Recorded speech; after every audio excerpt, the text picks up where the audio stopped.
So Woody, no Chew today. Any particular reason on that? And how did you think Elvis did in the pinch last night? Chew's been, kind of struggling through a little bit of calf, just honestly body, more calf than anything, but felt he needs a day, or maybe actually take a couple of days, to be honest with you. His body's been pretty sore. He's been grinding kind of through it, so wanted to get him off his feet a little bit. Elvis, I thought he was fine. I think he was fine last night. He woke up pretty stiff this morning though, so I don't know if we may actually go with a few days more for him. I just told him I wanted to make sure he's 100%, so he can kind of go hard when he comes back and not have to kind of play through and have it linger, turn into something where he can't play at 100%. I don't really want that. So I don't know if that's 2 or 3 more days, or I'm not sure when that's going to be. With Nick, he's been one of the more consistent guys in your lineup. With a young player like him, and now that he's on people's radars, how are you seeing him adjust to the adjustments that the league is making to him? I think I've got to see it last year, just kind of adapting to, I thought there was going to be some issues, from his swing, and they started pitching him a little different at the end of the year last year, and he started to adjust back to him. So he's a smart kid. He's obviously gritty. He's resilient, in the batter's box, which kind of, obviously is his forte, but he's really smart about kind of identifying what teams are trying to do to him and able to kind of adjust. He's one of our guys that actually hits spin pretty good. Obviously, that's why I put him at the top today with Lamet throwing. So, we expect obviously a lot of good at bats from him, and I feel like at the top of the lineup is a perfect spot for him with Chew out. When you play a 4-game series against a team, and they do what they do in the first couple games, does it get in your head? But does it get in your head when a team's had the kind of success that this one has? Not that they've dominated, except for the one game, but just like, is there something to that? Yeah, no, I mean, nobody likes to get beat. Obviously, we got a big game, and nobody likes to get beat 4 in a row. So, the one thing I've noticed with this team, obviously, they came into our series, having lost 5 in a row. And I know Ting over there pretty well, and they still bring the energy. I know that first game, they kind of beat us up pretty bad. You could tell they have a ton of energy in that clubhouse, in that dugout, and they're fighting, man. Some of the at-bats they put on our best guy last night with Lance and Montero, and it's pretty impressive. I think they got a pretty bright future, watching the way they play the game. But yeah, I mean, obviously today we got to go out and we got to win a game. I don't want to give Ting 4 in a row. I don't want to have bragging rights on that one. Okay, questions for Woody, Evan? Chris, we don't have an official update on Willy at this point in time, but since we won't get a chance to speak to you,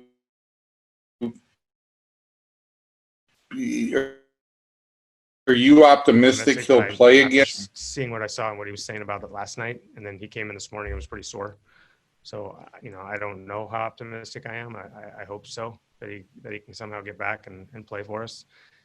We'll see. I know he got an MRI today, so we'll see what the results of that are, and get an official diagnosis of how severe the injury was. But I'm always hopeful, but I don't know how hopeful I am in this situation, just by the way he's describing how he feels.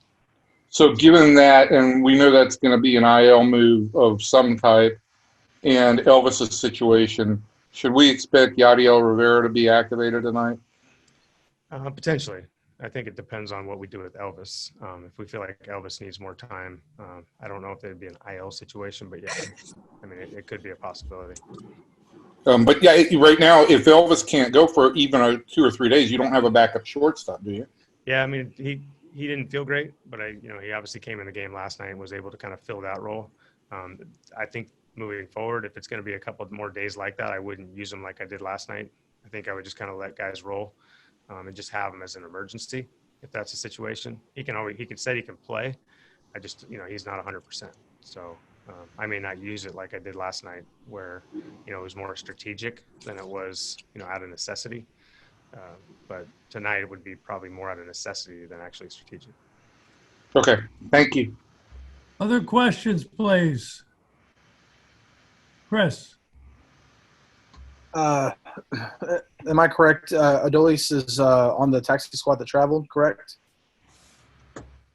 Okay, so can you kind of give an update on where Adolis is in terms of – because the last time we saw him playing a game didn't look too comfortable at the plate, and then can you also kind of give where Leody Taveras is at this point as well, just for your outfield options if Willie's out for a very long time? Yeah, I think those are obviously the two that we would choose from.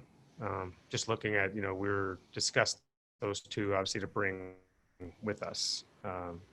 Adolis he's in a good spot, man. He's a smart kid. He's learning. He's taking all those at bats on the taxi squad, really seriously. He's working on a lot of things that our hitting coaches and the hitting coaches that are on the taxi squad, he's been working on a lot of things. So, I saw it a few times. I actually saw him hit a home run in the last taxi squad game to right center, which is a lot of what we're trying to get him to do, work more to the big part of the field. Tavares, he's been working his butt off as well. So I haven't seen him as much, but the reports are all great. He's been swinging the bat pretty well. It's kind of a toss-up between those two guys. One's a better defender and one has more power. There's obviously a lot of other little things that you can kind of separate the two, but they're both, in my opinion, decent options to if we had to make a move. Other questions, please? Bryce Miller from San Diego. Yeah, Chris, Bryce Miller from the San Diego Union Tribune. A couple of quick ones. What makes it so difficult to get through from a pitching perspective? What makes it difficult to get through the heart of the Padres lineup the way it looks now? Well, the way they're hitting right now, they're what Grisham does at the top. He's a tough at bat, man. He did it last night to Montero. That was probably the biggest at bat of the inning because that got obviously Tatis up there with first and third. If Grisham gets out right there, you got 2 outs with Tatis. You can kind of pitch around him or make him kind of swing at something he doesn't want to. But the at bats that you saw last night with Tatis and Machado back to back against which has been our best pitcher, Montero. They fouled off a lot of really quality pitches. A lot of good sinkers. Machado, I think the 1-2, 2-2 fastball up that was above the zone. He fouled it off, allowed him to get another pitch. Those are things that championship, at bats. That's what they are. And that's why it's so, because now them out, but it's, they're not getting out in one pitch. And if you make a mistake in the middle of the plate, you saw what Machado did, and we've all seen that a lot of times with Manny. But it just makes it really difficult. You got to keep making pitches, and that's what we preach with our guys. If you keep making quality, make a pitcher keep throwing quality pitches, eventually they're going to have to give in and throw it, in the heart of the plate, and that's when you make them pay. You kind of hit on this a little bit, but I think those three guys, Grisham, Machado, Tatis, they saw a combined 12 pitches after there were 2 strike counts collectively. What's the impression it leaves to have 3 of those at bats back to back to back, that they were able to string 3 of those together in that way? Yeah, it makes. I know it ended at Machado last night, but when those guys have those at bats, and that's something that I know. Obviously I know Ting preaches a lot because we obviously talked a lot about that here when he was here. It kills your pitching staff. I mean, it kills your pitcher if he knows he has to make quality pitches. And I guess when the hitter they seem pretty comfortable in the batter's box, and they're just able to let balls get deep, foul them off, and they're okay with that. Like I said, it just keeps going. It keeps the inning going. It keeps the inning going, and you're one pitch away. You may get them out, but if some of those guys get on and hit a little jam shot or something to just get on base, or they walk like Tatis did, the next guy's going to benefit because he's a little bit out of gas. That pitcher is just slowly starting to get out of gas, and you got Hosmer and guys behind him that can really hit behind them too. So those guys benefit from what those 3 guys do in front. Good luck the rest of the way. Thank you. Appreciate it. Other questions for Woody? Mac. Chris, if the injury to Willy Calhoun is as serious as you are anticipating, is this essentially a lost year for him? Because this is a guy who seemed like he was right on the edge and needed this year for him to sort of establish himself as a yeah, it sucks. I mean, sorry, you were cutting out there.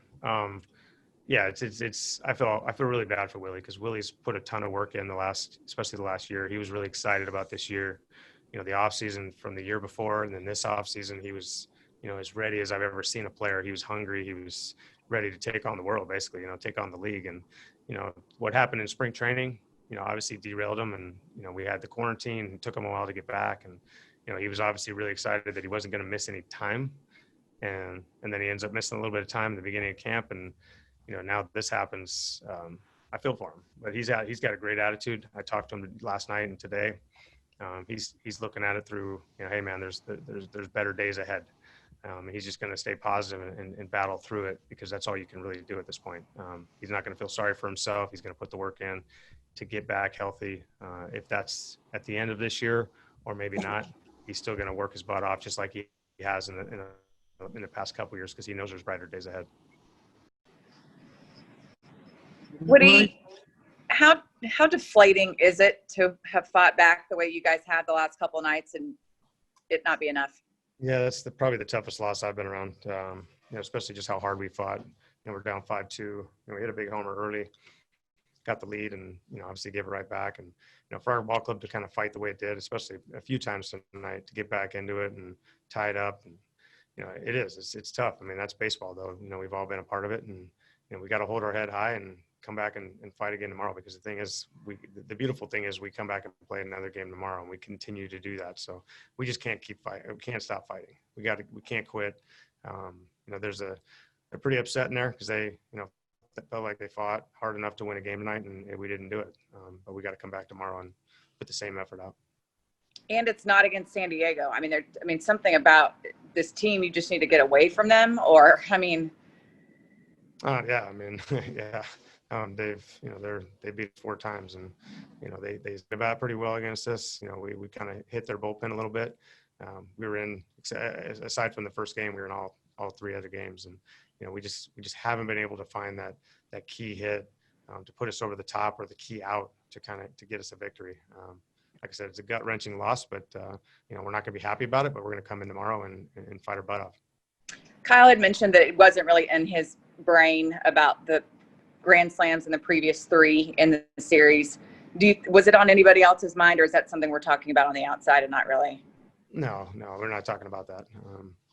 I know that I heard somebody, there's a footnote kind of thing, but we're not thinking about that. Obviously, we're trying to get Hosmer to hit a ground ball to second right there to get out of the inning. That's what we're thinking. But I mean, that's a side note. Thanks. What else for Woody? Any questions? And we'll go to Evan. Hey, Woody, what ultimately made the decision on the IL for Elvis? It's just it's not really getting better. I know yesterday he went in the game, and he woke up pretty stiff today. So I think at the end of the day, he was going to have to take probably 2 or 3 days off from playing. And if he's not really that available, I'd hate to keep having him available and then running him out there, and then just end up having to be stiff again. So we're just going to kind of sit him, for the next 2 or 3 days, just kind of rest, don't have him do anything, and then build up to that 10th day to be ready to come back. What do you think is going on with Jesse at this point? It's just, I feel like every time he makes a tiny mistake, the one to France, I saw the replay on the board. It didn't even look like that bad of a pitch. The guy just, got a barrel to it in the pull side gap. It's just, I don't know, to be honest with you. It's, every time he makes a mistake, they hit it and they don't miss it. And I think that's kind of where we're at right now. And was there any thought late? Was there any thought that you kind of had to try and force anything offensively just because of how shorthanded you were in the bullpen? Yeah, no, I mean, we knew we were shorthanded, so it was what it was. I mean, we knew that going in. So, what we wanted to do was try to get some more runs across there, and we had the lead late. Unfortunately, we just couldn't hold it. But once we didn't score in the 10th, we put ourselves in a tough spot.